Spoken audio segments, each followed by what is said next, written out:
Oreo biscuit and chocolate cake recipe. Oreo biscuit and chocolate cake recipe. নমস্কার বন্ধুরা, মিঠাই magic সব কিচেনে আরও একটা নতুন রেসিপির সাথে আপনাদের সবাইকে জানাই অনেক অনেক স্বাগত। আজকের রেসিপিটা কিন্তু আমি তৈরি করব না, আমার 6 বছরের ছোট্ট মেয়ে ছোট্ট দুটো হাত দিয়ে আজকে মায়ের জন্য জন্মদিনের কেক তৈরি করবে। 16ই আগস্ট ছিল মিঠাইয়ের মায়ের জন্মদিন, আর ওর খুব ইচ্ছে ছিল জন্মদিনের কেকটা ও নিজে হাতে তৈরি করবে। তো যেমন ভাবা তেমন কাজ, স্কুল থেকে এসে বিকেল 4:30টার সময় বসে পড়েছি কেক বানাতে। প্রথমেই ফোনে ও একটা রেসিপি খুঁজে নিয়েছে, সেই রেসিপি দেখে যদিও শুরু করেছিল কেক বানাতে, কিন্তু শেষের দিকে মায়ের ইনস্ট্রাকশন অনুযায়ী কেকটা বানিয়েছে।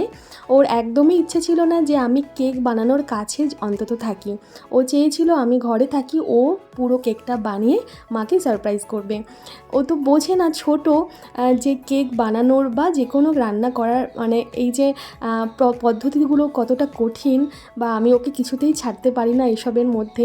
ও ভাবছে ফোন দেখে দেখে হয়তো আমি সব পারবো। তো যাই হোক, আমি ওর কাছে থেকেই ওকে সাহায্য করে করে নিজে হাতেই চেষ্টা করিয়েছি কেকটা তৈরি করাতে। একদম আমাকে হাত দিতেই দিচ্ছিল না, সব কিছুতে নিজের করার ইচ্ছে ওর প্রচুর। তো দেখুন, বিস্কিটের প্যাকেটগুলো নিজেই একটু টাইম নিয়ে ছিঁড়ে একটা মিক্সিং জারের মধ্যে নিয়ে নিচ্ছে। 10 টাকা দামের যে ওরিও বিস্কিটের প্যাকেট আছে, সেই প্যাকেটে 4 প্যাকেট ওরিও বিস্কিট নিয়েছি, আর এখানে 2 প্যাকেট বারবান বিস্কিট ছোট প্যাকেটের ব্যবহার করা হচ্ছে। আপনারা এই বিস্কিটের জায়গায় যে কোনো বিস্কিট দিয়ে এই একই পদ্ধতিতে কেকটা তৈরি করতে পারেন। ঘরে মারি বিস্কিট থাকলে মারি বিস্কিট, এমনকি গুড ডে বিস্কিট, তাছাড়াও আপনারা 4-5 রকমের বিস্কিট একসাথে একটা মিহি পাউডার তৈরি করে একই পদ্ধতিতে কেকটা তৈরি করতে পারেন। তো দেখুন, মিক্সিং জারটা মিক্সিতে বসিয়ে এখন এই বিস্কিটগুলো গ্রাইন্ড করার পালা।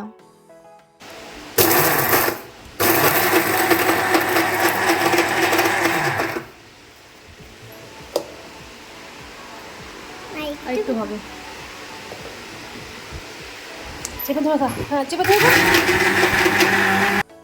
ও যে মিক্সি চালাতে ভয় পাবে না সেটা আমি ভাবতেই পারিনি। আমি তো ভেবেছি ভয় পাবে, কিন্তু দেখুন কত ইজিলি ও মিক্সিটা চালিয়ে দিল এই প্রথমবারের জন্য।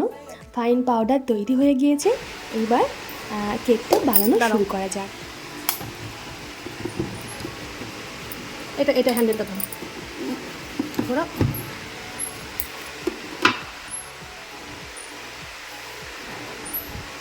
আমি চেয়েছিলাম কেকটা ডিম ছাড়াই তৈরি হোক, কিন্তু মেয়ে কিছুতেই রাজি হলো না। ও জানে কেক মানে কেকের মধ্যে ডিম লাগবে, যেহেতু ছোট থেকে দেখেছে আমি ডিম দিয়ে ময়দা দিয়ে কেক বানিয়েছি। তো ঠিক আছে, আজকে ওর মর্জি অনুযায়ী কেকটা যেহেতু তৈরি হচ্ছে, একটা ডিম ব্যবহার করা হচ্ছে কেকের মধ্যে।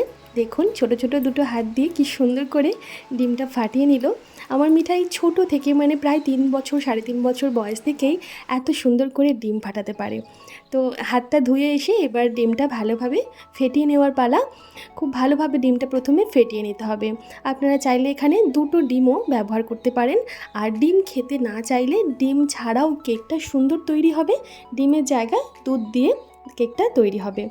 এখানে একটা জিনিস আমি স্কিপ করে গেছি, ক্যামেরাটা কোনো কারণে বন্ধ হয়ে গিয়েছিল। ডিমটা ফাটানোর পরে 4 চামচ মিছরি গুঁড়ো বা চিনি গুঁড়ো দিতে হয়েছে। এখানে আমি মিছরি গুঁড়ো দিয়েছি, আপনারা চাইলে গুঁড়ো চিনি দেবেন। আর হাফ কাপ মতন রিফাইন তেল বা যে কোনো ভেজিটেবল অয়েল বা গলানো মাখন দিতে পারেন। আর হাফ কাপ আমি এখানে ভেজিটেবল অয়েল দিয়েছি। দিয়ে ডিম ওই চিনি গুঁড়ো আর ভেজিটেবল অয়েলটা ভালোভাবে আবারও ফেটিয়ে দিয়ে দেওয়া হচ্ছে বিস্কিটের গুঁড়োটা। অ্যাকচুয়ালি ক্যামেরা করছি তো, আর মেয়েকে বলছিও, এই সব কারণে কোনো কারণে ক্যামেরাটা অফ হয়ে গিয়েছে। ওই চিনি গুঁড়ো আর বা মিছরি গুঁড়ো আর ভেজিটেবল অয়েলটা দেওয়ার সময়। তো আপনারা অবশ্যই মনে করে যেমন স্বাদের মিষ্টি খাবেন সেই স্বাদ অনুযায়ী চিনি গুঁড়ো বা মিছরি গুঁড়ো দেবেন। যদিও বিস্কিটে প্রথম থেকেই একটু মিষ্টি থাকবে, না দিলেও অসুবিধা নেই, তবে অনেকে একটু মিষ্টি খেতে বেশি পছন্দ করেন কেক পেস্ট্রিতে। তো সেই জন্য আমি 4 চামচ এখানে মিছরি গুঁড়ো দিয়েছি আর হাফ কাপ ভেজিটেবল অয়েল দিয়েছি। আপনারা চাইলে গলানো মাখন দিয়ে তারপর এই যে বিস্কিটের পাউডারটা আছে, পাউডারটা দিয়ে ওই ডিম আর গলানো মাখন বা তেলের সাথে ভালোভাবে মিক্সড করে নিতে হবে। এরপর অল্প অল্প করে ঠান্ডা দুধ ইউজ করব, গরম দুধ ইউজ করব না। ঠান্ডা দুধ দিয়ে সুন্দর করে ব্যাটারটা তৈরি করে নিতে হবে। আর যখন আমরা ব্যাটারটা তৈরি করব এইভাবে একদিকেই আমরা ঘোরাতে থাকব, তাহলে ব্যাটারটা সুন্দরভাবে মিক্সড হবে, কেকটা খুব সুন্দর স্পঞ্জের মতন হবে। খুব বেশি ফ্যাটাবো না, এইভাবে একভাবে শুধু মিক্স করে নেব। ভেতরে যাতে কোনো দলা না থাকে সেটা একটু লক্ষ্য রাখতে হবে, রেখে ভালোভাবে মিক্স করে এইরকম একটা পাতলা ব্যাটার তৈরি করে নেব।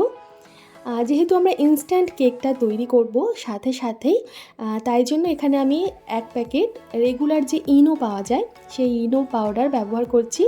তারপর ইনোর ওপর সাথে সাথে আরও হাফ কাপ মতন দুধ দিয়ে সব কিছু ভালোভাবে মিশিয়ে নেব।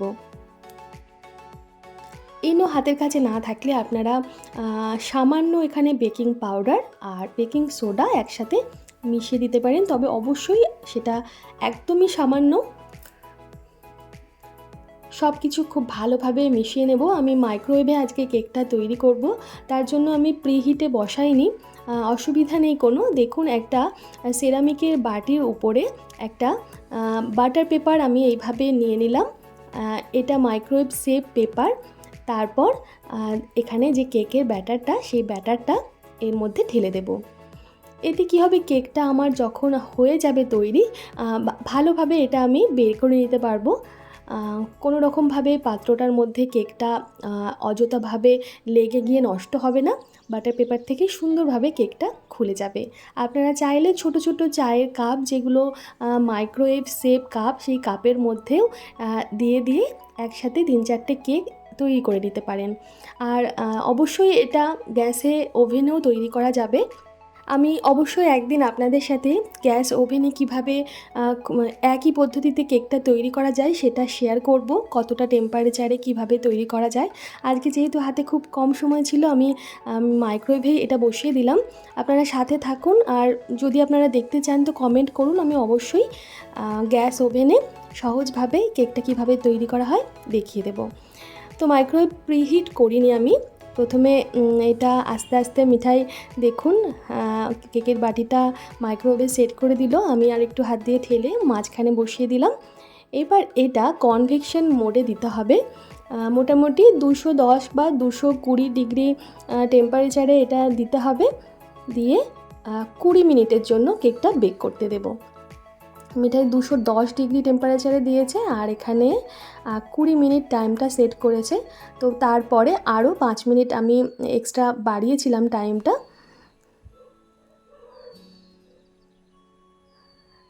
কুড়ি মিনিটের জন্য এটা বেক করতে দেওয়া হলো। তো কেকটা বেকিংয়ে বসিয়ে মিঠাইকে বারবার বলা হচ্ছিল, চলো ঘরে চলো, তোমার কাজ করো, কিন্তু ও এখান থেকে নড়েই নি যতক্ষণ না কেকটা তৈরি হয়। কি বলছিলে বলো? হাই হাই, আমার নাম হচ্ছে অহনাপার, আর আমার মাম্মির বার্থডে, তো তার জন্য আমি ফার্স্ট টাইম চকলেট কেক বানাচ্ছি। আমার পাপা ভাবছিল কি যে আমি বানাতে পারবো না, কেন কি আমি ছোট, তো তাই জন্য। আর আমার মাম্মি বলছিল কি যে আমার বেবি বানাতে পারবে, চেষ্টা করে তো সব পারে, আমি তার জন্য চেষ্টা করছি, তার জন্য মাম্মি সব কিছু বিশ্বাস করে, আর বাবা ওরে বিশ্বাস করতো না, একটু বিশ্বাস করতো। মাম্মি বিশ্বাস করেছে যে আমি পারবো, আর পাপা বিশ্বাস করছে যে আমি কোনো পারবো না, আমি ছোট, তো তাই জন্য আমি চেষ্টা করছি। চেষ্টা না করে কি করে পারবো?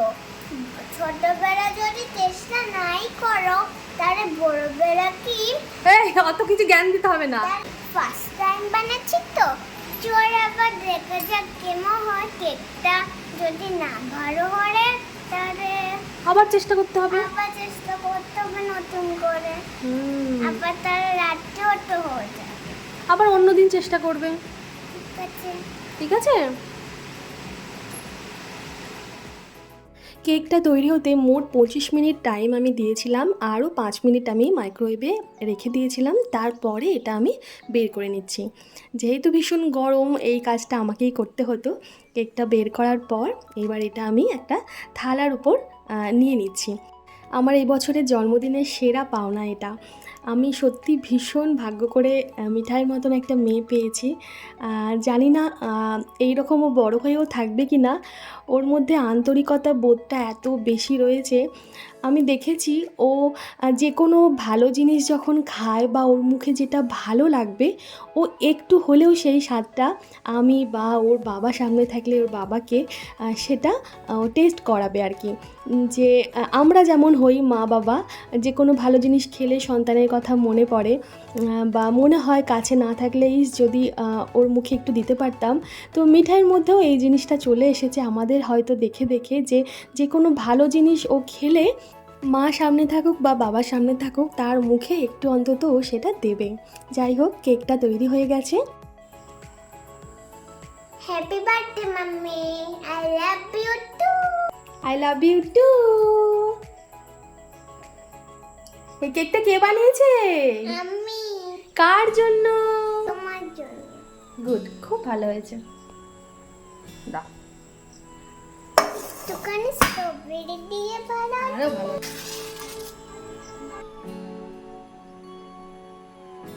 স্কুল থেকে এসে কেক বানানো শুরু করেছে। কেকটা বানাতে বানাতে সন্ধে হয়ে গেল। জানি না এই ভিডিওটা কতজন দেখবে বা কেমন পছন্দ করবে না করবে, কিন্তু আমার কাছে এটা আমার স্মৃতির একদম মণিকোটায় তোলা থাকবে।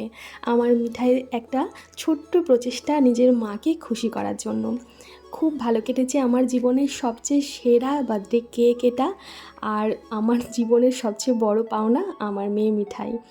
কেমন লাগলো আজকের ভিডিওটা আপনাদের অবশ্যই জানাবেন একটা কমেন্টের মাধ্যমে।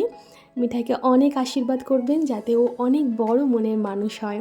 সুন্দর হয়েছে কেকটা, দেখতেও সুন্দর হয়েছে আর খেতেও ভালো হয়েছে। আপনারা অবশ্যই একবার ট্রাই করবেন আর আমাকে জানাবেন কেমন লেগেছে। সবাই ভালো থাকবেন, সুস্থ থাকবেন। ফিরে আসবো খুব তাড়াতাড়ি নতুন কোনো রেসিপির সাথে। ধন্যবাদ।